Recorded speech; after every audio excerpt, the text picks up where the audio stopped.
Ayoko ng gulo. Gusto ko makasundo sa lahat ng tao. Mas maganda, marami na akong kaaway. Hindi ko kailangan ng kaaway. Kailangan ko kaibigan. Ako, ang habol ko ay yung stability, peaceful, para magawa namin yung trabaho namin. Kaya ako, laging akong bukas sa ganyan. I'm always open to any approach na, alika, magtulungan tayo. Diba? Kahit hindi tayo magkasundo sa polisiya, hindi tayo magkasundo. Gawin nyo yung trabaho, pero wag na tayong nanggugulo. Tama na yung pamumulitika ninyo. At kami naman ang asikasuhin ninyo. Tama rin naman eh. Yeah, Yan naman talaga ang dapat natin ginagawa. Kaya mabuti. Tapos na yung eleksyon. Tama na yung politika. Tama na yung politika.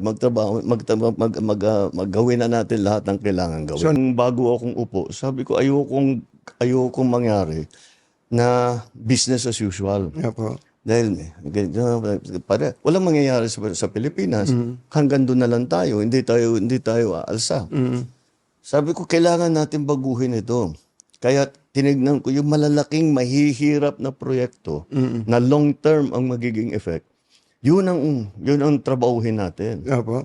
So, tinatrabaho namin. Kaya ang lalaki, yung mga project na ginawa namin priority, yung mga tourism, yung mga health, yung mga, puro malalaking proyekto.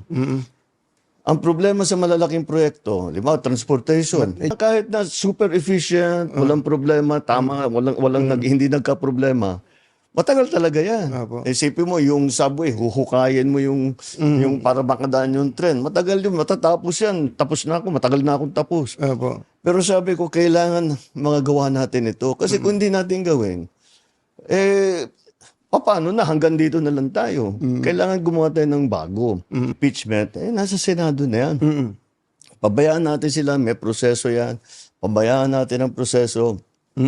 Ako, basta ang nasa isip ko, tapos ng eleksyon, balik sa trabaho.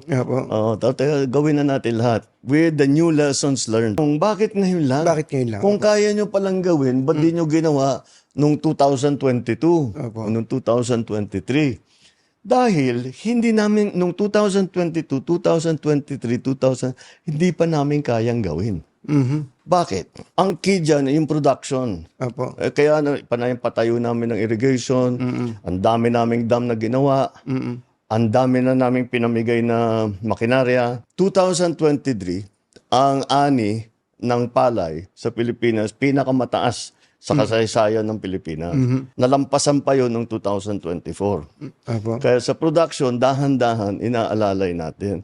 Bakit ngayon lang na tayo nagbibigay ng tulong sa produksyon? Dahil ang Pilipinas, ang mga opisyal na spoiled. Basta't import lang ng import.